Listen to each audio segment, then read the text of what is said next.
హైదరాబాద్లో కుండపోత వర్షం రాత్రి నుంచి ఒకటే వాన జనజీవనం పూర్తిగా అస్తవ్యస్తమైపోయింది. పలు ప్రాంతాల్లో విపరీతంగా ట్రాఫిక్ జామ్ అయింది. రహదారులపై నీరు నిలిచిపోయింది. ఆఫీసులకు వెళ్లే వారికి తీవ్రంగా ఇబ్బందులు పడుతున్నారు. రంగంలోకి జీహెచ్ఎంసీ, హైడ్రా ఎమర్జెన్సీ టీంలు వచ్చాయి. లోతట్టు ప్రాంతాల్లో సహాయక చర్యలు తీసుకుంటున్నాయి. రాబోయే కొన్ని గంటల పాటు భారీ వర్ష సూచన ఉన్నట్టు సమాచారం వస్తోంది. వాతావరణ శాఖ ఇప్పటికే హెచ్చరిక జారీ చేసింది. అప్రమత్తంగా ఉండాలని చెప్పింది. భారీ వర్షానికి హైదరాబాద్ మొత్తం కూడా తడిసి ముద్దైపోయింది. గురువారం రాత్రి నుంచి కుండపోత వర్షం కురుస్తోంది. నాన్ స్టాప్గా దంచి కొట్టడంతో నగర వాసులు తీవ్ర ఇబ్బంది పడుతున్నారు. ఉదయం తగ్గినట్టు కనిపించింది. మళ్ళీ దంచి కొట్టడంతో ఆఫీసులకు వెళ్ళేవాళ్ళు, పనుల మీదకు వెళ్ళేవాళ్ళు, ఏదైనా పని మీద బయటకు వచ్చిన వాళ్ళు అందరూ కూడా నానా రకాలుగా ఇబ్బందులు పడ్డ పరిస్థితుంది. భారీ వర్షం కారణంగా పలు చోట్ల రహదారులపైకి వాటర్ వచ్చేసరికి ఎక్కడ గుంతుందో తెలియట్లేదు. ఎక్కడ వాటర్ నిలిచిపోయి ఎక్కడ ప్రమాదకరంగా రోడ్లు మారిపోయాయో కూడా అంతు పట్టని పరిస్థితుంది. ఎక్కడికక్కడ ట్రాఫిక్ మొత్తం జామ్ అయిపోయింది. సిగ్నల్స్ దగ్గర కిలోమీటర్ల మేర ట్రాఫిక్ జామ్ అయిపోయిన పరిస్థితుంది. వర్షపు నీరు భారీగా రోడ్ల మీద నిలిచిపోయిన పరిస్థితి ఉంది. దీంతో వెంటనే హైడ్రా కావచ్చు, జీహెచ్ఎంసీ ఎమర్జెన్సీ టీంలు, మాన్సూన్ టీంలు కూడా రంగంలోకి దిగాయి. సహాయక చర్యలు ముమ్మరం చేసినటువంటి పరిస్థితి. రాబోయే కొన్ని గంటల్లో మరింత భారీ వర్షం కురిసే అవకాశం ఉన్నట్లుగా వాతావరణ శాఖ అంచనా వేస్తోంది. నగరంలో అన్ని చోట్ల కూడా వాన పడుతోంది. ఇక్కడ అటు ఇటు అని కాదు, మొత్తం సిటీ మొత్తం కూడా ఒకటే వర్షం. జూబ్లీహిల్స్, బంజారాహిల్స్, ఫిలింనగర్, పంజగుట్ట, అమీర్పేట్, ఖైరతాబాద్, రాజేంద్ర నగర్, కిస్మత్పూర్, గండిపేట్, అత్తాపూర్, ఆరాంఘర్, శంషాబాద్, దిల్సుఖ్ నగర్, చైతన్యపురి ప్రాంతాల్లో వర్షాలు దంచి కొట్టేస్తున్నాయి. అటు కుత్బుల్లాపూర్, సుచిత్ర, కోంపల్లి, గండిమైసమ్మ, దుండిగల్, గుండ్లపోచంపల్లి, బహదూర్పల్లి, సూరారం, జిడిమెట్ల, చింతల్, షాపూర్, గాజుల రామారం, జగద్గిరిగుట్ట, బాలానగర్, శంకర్పల్లి, మోకిలాతో పాటు ఇతర ప్రాంతాల్లో కూడా వర్షం బీభత్సం సృష్టిస్తోంది.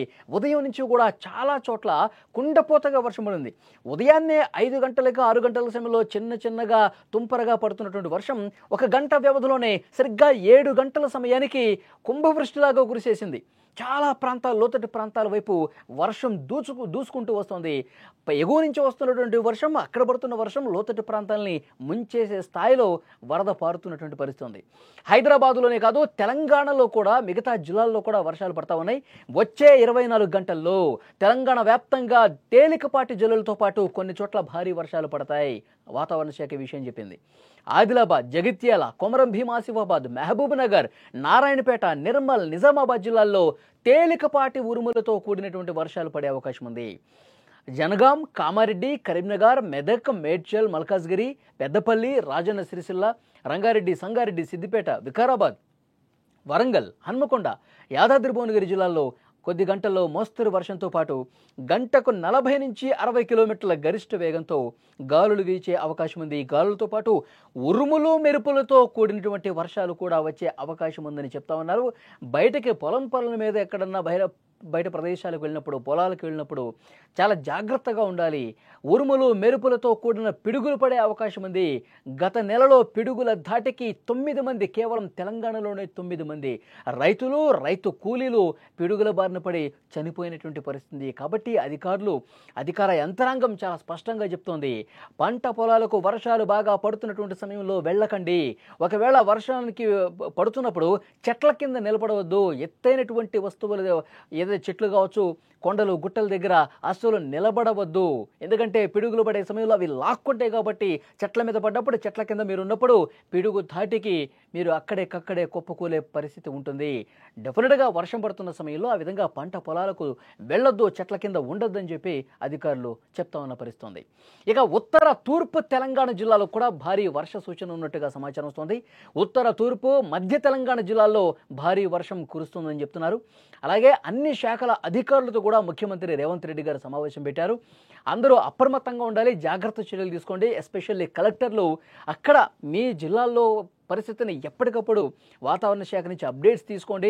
ఎక్కడ వర్షం కురిసే అవకాశం ఉంది, ఎక్కడ భారీగా పడే అవకాశం ఉంది, అక్కడ ఏమైనా చెరువులు నిండిపోయే అవకాశం ఉందా, అవన్నీ కూడా అలుగుపారి మళ్ళీ పట్టణం లోపలికి, గ్రామం లోపలికి గండ్లు పడే ఉన్న వాటర్ వచ్చే అవకాశం ఉందా, ఎక్కడికక్కడ నిశితంగా గమనించండి అని చెప్పి అధికారులకు ఆయన ఆదేశాలు జారీ చేసిన పరిస్థితి.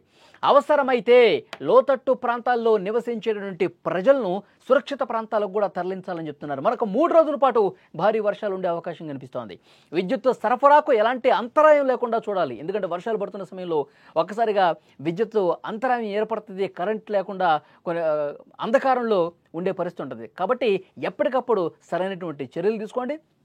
ఎప్పటికప్పుడు విద్యుత్ పునరుద్ధరణ చర్యలు తీసుకోండి. అధికారులు కొంతమంది ఆ పని మీదే ఉండాలని చెప్తున్నారు. ఇక హైదరాబాద్లో జీహెచ్ఎంసీ పరిధిలో హైడ్రా కావచ్చు, జీహెచ్ఎంసీ సిబ్బంది ఎప్పటికప్పుడు మాన్సూన్ సిబ్బంది కూడా అలర్ట్గా ఉన్నారు. ఎక్కడ లోతట్టు ప్రాంతాలు ఉన్నాయో, గత నెలలో భారీ వర్షం కారణంగా ఎక్కడైతే కుండపోతగా వర్షం పడిందో, ఎక్కడైతే జలమయమైపోయినటువంటి పరిస్థితులు ఉన్నాయో వాటిని గుర్తుపెట్టుకొని మళ్ళీ అలాంటి పరిస్థితి రాకుండా నాలాలు పొంగి ప్రవహించే పరిస్థితి ఉంది. కాబట్టి అలాంటి చోట ఇబ్బంది పడకుండా అక్కడ స్థానిక ప్రజానీకానికి ఎలాంటి సమస్యలు లేకుండా ఎప్పటికప్పుడు చర్యలు తీసుకోండి అని చెప్తున్నారు. ఎక్కడైతే వాటర్ బాగా నిలిచిపోయి ఉంటుందో, ఎక్కడైతే పూర్తిగా చెట్లే ఉన్న కింద కూలిపోయే పరిస్థితి ఉంటుందో అక్కడ హుటాహుటిన రంగంలోకి దిగే చర్యలు తీసుకోండి.